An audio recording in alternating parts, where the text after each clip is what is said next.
Ocean Pines is a vibrant residential community nestled on Maryland's eastern shore. With over 9 miles of waterfront property, amenities like an 18-hole championship golf course and a public yacht club, and a rich history dating back to 1968. Of course, if you live here, you probably know most of that. And if you don't, it's almost all apparent from your first visit. Each week on the Pines Cast, we work to bring out the ocean pines that might be less apparent. We celebrate the region, the amenities, and, most of all, the people who make and keep Ocean Pines a special place to live. Welcome to the Pines Cast, your source of news and insights about Ocean Pines and the official podcast of the Ocean Pines Association. In this episode, we're speaking with Bob Reifsnyder, who is a golf enthusiast and longtime member of the Ocean Pines Golf Club. He talks about how he got to Ocean Pines and the history and development of golf. He also talks about his college football career, which was an impressive one. He played for Annapolis. That is, he played for the Navy, and all of the attendant peculiarities that brings along, he talks about. And then, we get plenty into golf. It's a great episode. I think you're going to get a huge kick out of it. Remember, if you have not subscribed, please subscribe on the phone that you're listening to this on now. If you're listening on a computer, grab your phone. If it is an iPhone, there is an app called Apple Podcasts. Just touch Apple Podcasts and type in Pinescast, Pinescast, and then the plus button to follow us. If you have an Android device, then you can use Spotify or a number of other podcatchers that are available to Android users. Spotify is among the most common. Again, just open up Spotify, type in Pinescast, and we'll pop up, and then you can subscribe, and every time we have a show come out, it'll just be right on your phone. You can listen at your leisure as you go about your day. But last but not least, before we get started, Happy New Year. If you're listening to this when it comes out, we are freshly into the new year and excited to be here. So here's to a great 2025, and here's Bob.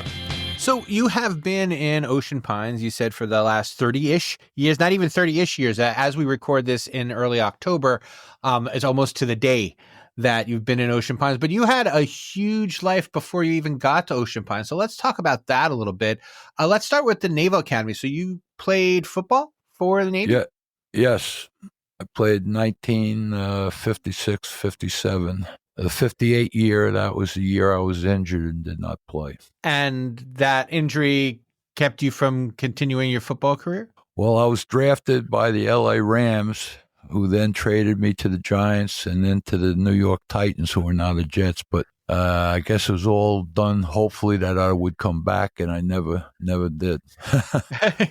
And you, because your injury wasn't properly diagnosed, and you that's correct. There was a torn Achilles tendon, not a snap when it was torn. In those days, they did not have MRIs, and X-rays only showed bones. So the doctor guessed, and his guess was wrong. Well, on the upside, if there can be an upside for a thing like this, I grew up a Jets fan, and now I am not watching football anymore. So you didn't miss anything. Okay.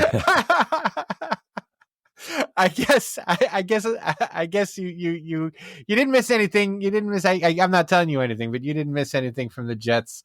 Pretty much after 1969. So right. And I hear that your jersey was recently retired. Can you talk to me about that? When did you hear about that, and what was that like for you? I just heard about it earlier this year. Several jerseys had been retired, and this year they retired mine and Ron Biggle. Ron Biggle was an All-American. He was a tight end. He was a first-classman when I was a plebe, and he was one of the guys that kind of shielded me from a lot of the stuff that goes on down there. And he, 2 or 3 other guys really helped me through, and also as football players. It's funny, it kind of took a long time, but Roger Staubach and Joe Bellino both won the Maxwell Trophy as well as the Heisman. And they had their jerseys retired years ago. Well, Ron Biggle was the first Navy football player to have the Maxwell Trophy named after him. And then I was the second. And then Bellino and Starbuck third and fourth. So we were kind of in the back of our minds wondered what happened. Yeah. But anyway, eventually they came around, and it was a great ceremony. And as I said, even then, I said, I look upon it as a tribute. You know, everybody says me, but I look upon it as a tribute to the team I played on. You don't win an award like that unless you have great teammates and you're on a good football team and good coaching staff, which we had all of those. What was your last year of college like? That's the other note that I had, that you had a great final year as a player. I mean, and I guess that's the kind of thing that gets you drafted. But can you talk a little bit about your final year and what? Well, my final year was actually my junior year. And, here I'm now 87 years old, so I have remember some of the finer points, but I think we only lost one game and had one tied my junior year. We went to the Cotton Bowl and beat Rice, and they had Buddy Dial and Frank Ryan and I forget the other quarterback. But, we played a lot of good football teams, and we were a good football team. And did you beat Army that year? Oh, yes. Well, one of the sad stories, our sophomore year, Army had who the heck were they? Anderson and Dawkins, and they were leading the country and everything, and we tied them 7-7. This is my sophomore year, and the bowl representative come in and offered us a trip to the Cotton Bowl, and the admiral comes in and said, if you don't beat Army, you don't go to a bowl game. That probably would never happen today.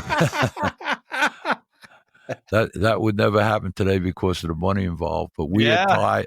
They were a great football team. We tied them 7-7, and they had virtually the same team back the next year, and we beat them 20-7. Wow! And then we did go to the Cotton Bowl. Well, yeah, you didn't know that was on the line, I guess, at first. So. No, you never know. When you're playing Army, nothing is on the line except Army. Right. Did you have to go to sea? Did you have to serve out time in the Army after? No, I got because of the condition of my leg, I looked like I had polio when I graduated. I got a medical discharge. They let me graduate, but I got a medical discharge. And so then you had to figure out a new thing to do. So what did you end up doing? Well, I did for 3 years. I hung out trying to make pro football. And then after the third year, I became a school teacher. Tell me a little bit about your teaching career, because, I mean, that must have lasted a while if you've only been here for 30 years. Yeah, I taught, well, it's a long, involved story, but when I got a job, obviously they hired me to become a football coach, but they wanted to make sure I was academically sound, I guess. So I started teaching math the first 2 years. And I did a couple things there that shocked people, but I took the calculators away from all the kids because I found out the kids in the non-college group couldn't even multiply, add, or subtract so we got flashcards like they did it in the old days when I was growing up. Wow. And as a result, we had some parents calling up asking for their kids to be put in my class because, when Johnny came home, he could do things. And then I became the dean because I guess my background at Navy, I became the dean of students and then the head football coach at Burner High School. And then I was there for, 20 some odd years. I went to Columbia University for 6 years. A friend of mine got the head job, Bob Reifsnyder, who was a coach at Rutgers, and he recruited. So he knew me, and he brought me into Columbia. I stayed there for 6 years, and then I went back into high school. What was it like teaching football at Columbia? Teaching football is great wherever it is. The problem we had at Columbia would be, very bluntly, they were very tough on us on who we recruited, and for the wrong reasons, I thought. Quick example, I have one kid, I'll give you his name, John Wachowski, from Lindenhurst. He was a all-county quarterback. He was an all-county forward on the basketball team. He was an all-county shortstop on a baseball team. Straight A student. And they turned him down because they had too many kids from Long Island in Columbia, and they wanted to be nationwide. So to make a long story happen, we went down and raised Cain about it. And then when they found out he was accepted by Harvard and Yale and a couple other schools, they let us have him.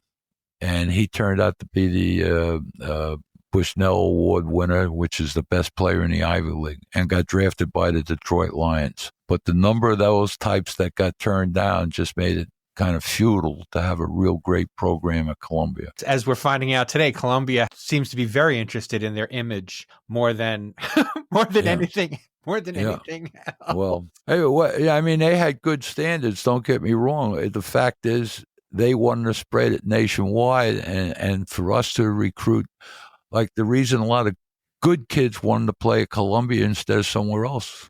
If you take Long Island, parts of Connecticut, New Jersey, there was a couple of minutes trip for the parents to come in and see their kids play ball. And so when they said, well, we already had 2 kids from Lindenhurst, so we're going to take some kid from Arizona. And what happened, first time it snowed, the kid from Arizona went home. Yeah. That's great. So eventually you heard about and moved to Ocean Pines. How did you hear about Ocean Pines and what set you down? Initially, my wife's sister had a piece of property here, and I was going to retire. And I'm sorry, this is in about when? Well, you got me now. Well, say 30 years ago, roughly. So 94, 95, early 90s. I was going to retire, and we had bought some property in North Carolina.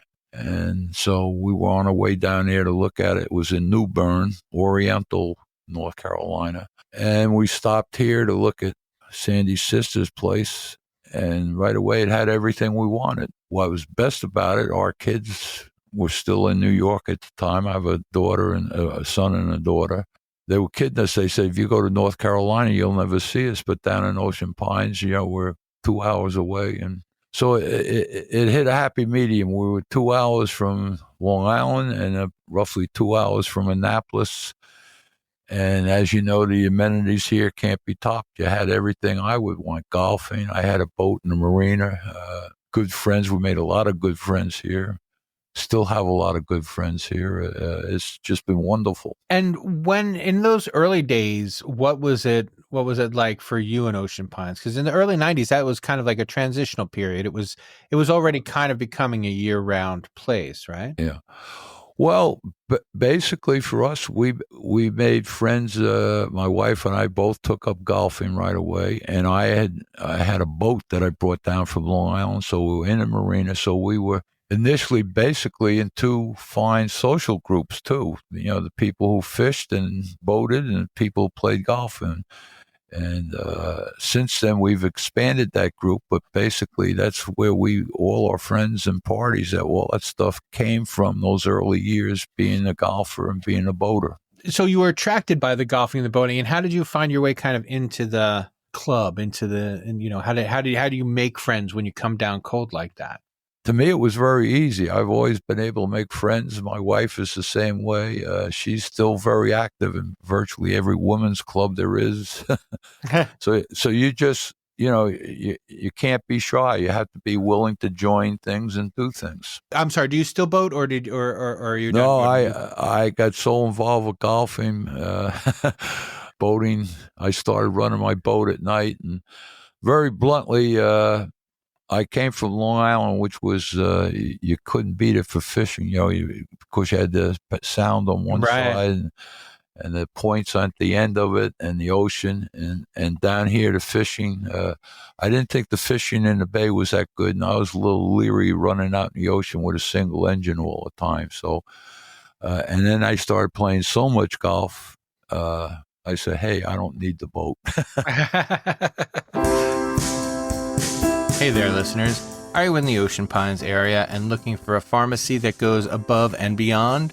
Look no further than Tidal Health Home Scripts. Open 6 days a week, our knowledgeable pharmacists are ready to fill your prescriptions in just minutes. Plus, We offer free home delivery in the Ocean Pines area and have a super convenient drive-through window. Need over-the-counter items? We've got a large selection. And with our monthly sales, you'll find everything you need at great prices. Conveniently located at the North Gate of Ocean Pines, Tidal Health Home Scripts is open Monday through Friday from 8 a.m. to 6 p.m. and on Saturdays from 9 a.m. to 3 p.m. To fill a prescription or arrange for a free home delivery, give us a call at 410-543-4769.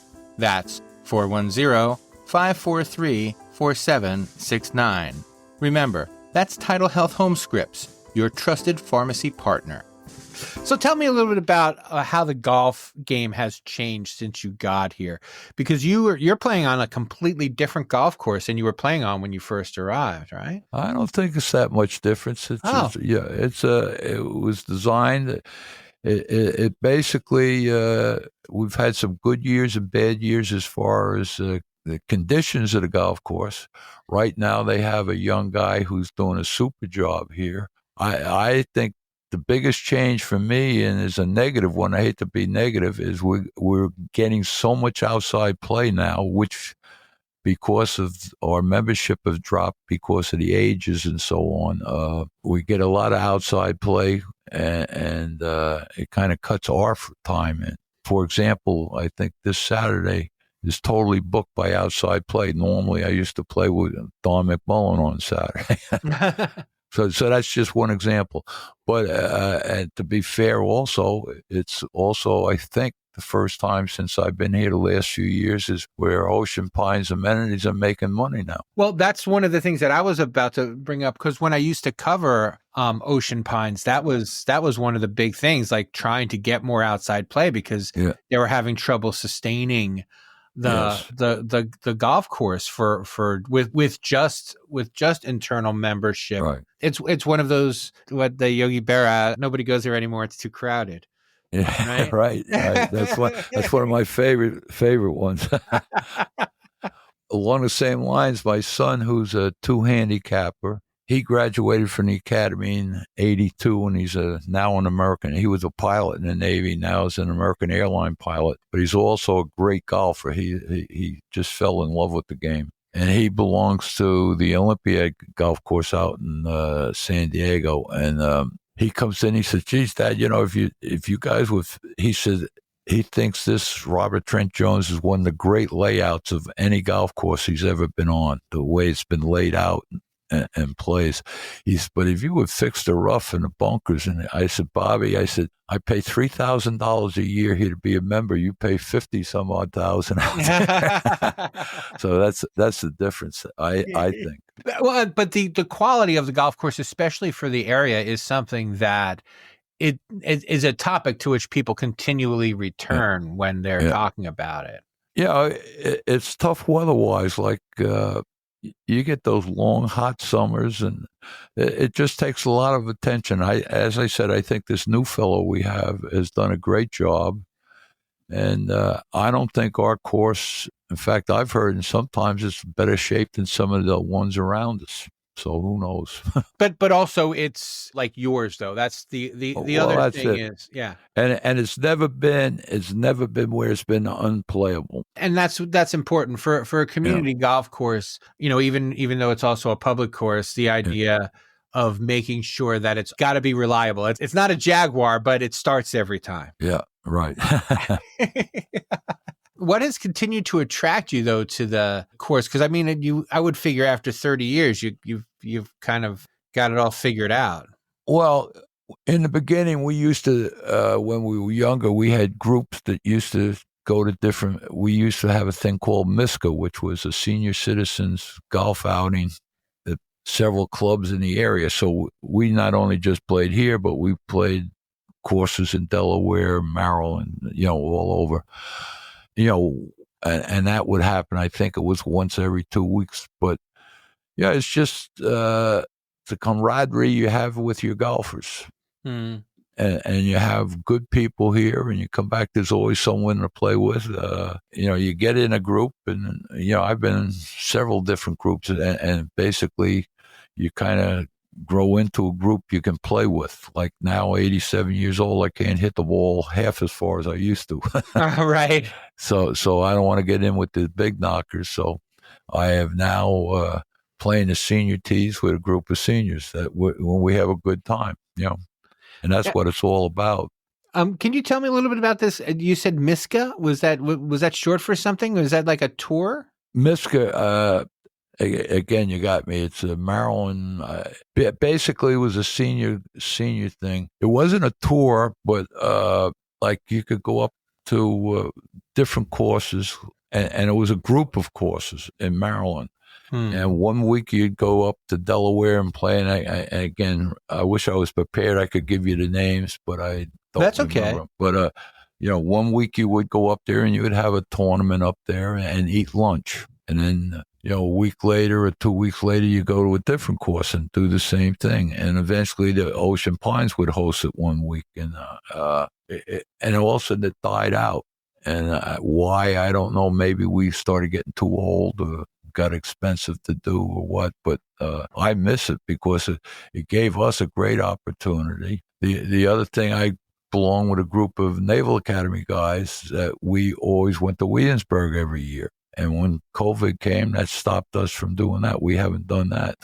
Right. So basically, where I used to play a lot of different golf courses, lately I've played here in Ocean Pines. I'd rather play Ocean Pines than go to River Run or Lighthouse Sound or any of those. Well, and it's also because there's the option there. I'm sorry, I'm hung up on that Miska thing, because that sounds like a fun thing to do, and it's surprising. It was. It died out. I don't know why. I know we're not part of it. I don't think they have it anymore. Yeah. The guy they get involved with there, ask him, he'll give you a little background on it with Bobby Beckelman. Yeah, we had him on. Go ahead. No, go ahead. I had him on the show. I just didn't ask. Okay, Bobby Beckelman's now the head pro, but Miska was the Maryland State Golf Association or something like that. But yeah, no, that's here he got it up. He says Maryland's Interclub Seniors Golf Association. That's just a super cool thing.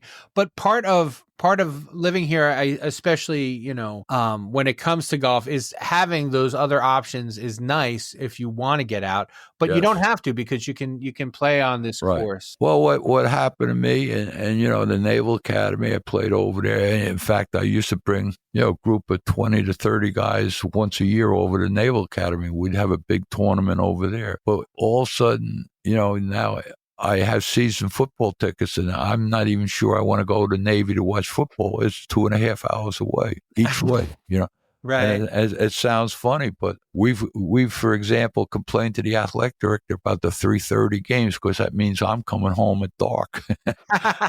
Well, it sounds funny, but I'm 87. And that stuff enters into your life. Well, I think that it's a really it's a compliment maybe to the community, in that you moved there because it was only 2 hours from Annapolis, and now that you don't want to leave, it's 2 hours. Yeah. But you can either go or you can stay, and that's that's kind of what I was getting at. If you wanted to hit the local golf course, you can, yeah. Where we were looking in Oriental, North Carolina, the golf course was 40 minutes away. I said, "This one's I could walk to this one," Right. But plus, don't fall short of, it's a great golf course. It's not just a run-of-the-mill golf. I think it's the best one down here. I don't care what anyone else says. The layout is super. Can you tell me some of the other aspects of Ocean Pines that you've found more attractive over the last 30 years? Well, the social aspects of it. I mean, we go out every Friday night to the yacht club with a group of people. It ranges anywhere from 10 to 20 people every weekend. Or it doesn't have to be that, but we've just made great friends. And my wife, for example, she's in a women's club, the Garden Club, 3 or 4 other clubs. They raise scholarships. It's just a great thing. I belong to the Optimist Club, which they do a great job, funding scholarships and different things around town and in the local area. I've never seen an area that was so giving. Well, I think that that is because there are a lot of people that are kind of like you that had that kind of sweet spot where you could retire in your late 50s and early 60s and still have a really good kind of regular run down here. Yeah. Well, I think that's the best thing I did. I retired, I guess I was 56 or 57. That's the best thing I ever did in my life. It's funny. I was talking to my wife. My wife is getting ready. She was a teacher, and she's getting ready to retire. And she is just turning 50, and she's hemming and hawing about, well, I want to, I don't know if I want to, what I'm going to do with the rest of my life. I said, well, what you're not going to do is work until you're 80 and then retire and get cancer the next day. Yeah. And that's, you hear so many of these stories about people who are like, well, I'm too young to retire. And then they retire and they're gone instead of retiring younger and then, establishing a brand new life that you can live. And I think that's what makes Ocean Pines so successful is that people are able to like jumpstart their life rather than dragging it out. Well, you're 100% right. To retire and just sit down is definitely, I think, stupid. So, but here, for me, I had the boating, I had the golfing, I had the Optimist Club, a couple other things I was involved in. My wife, in fact, I'm trying to get her to slow down a little bit. She's not only in these clubs, but she's either a secretary or a treasurer or this or that, and she loves it. But and then our social life here is great. It's slowed down. I hate to say it, it's slowed down a little bit because of COVID, but it's regenerating. But well, that's always the tough thing is to restart. Right. You've got a good habit. It's easy to keep up a good habit, but it's hard to start. Right. And so what have you done to kind of get back into things since COVID? Well, I don't think I ever stopped, to be honest. Other people have, but well, you were fortunate. Golf was still playable during COVID. Yeah, so golf was playable. You had to be careful that way and socialize. We didn't travel as much. Things definitely slowed down. You stayed in your house more, started reading more books, and I said, as much as I enjoy reading, I don't want to spend every day of my life reading a book anymore either. Right.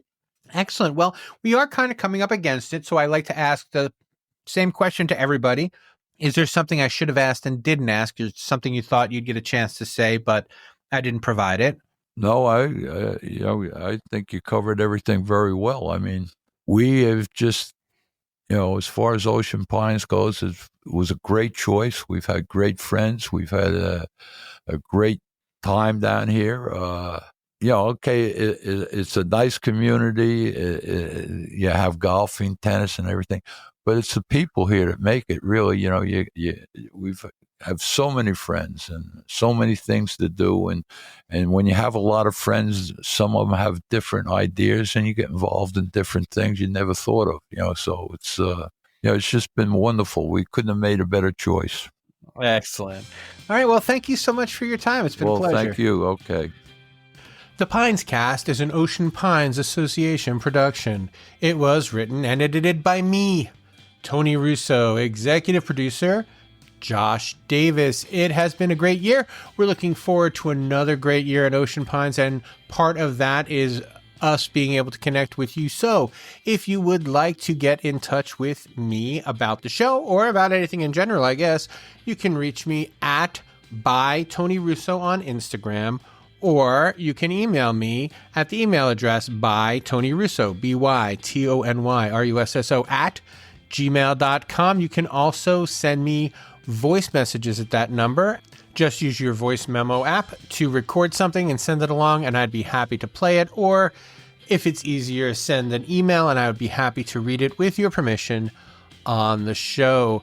Looking forward to a great 2025, as I've already said, and that will do it for this time on the Pines Cast.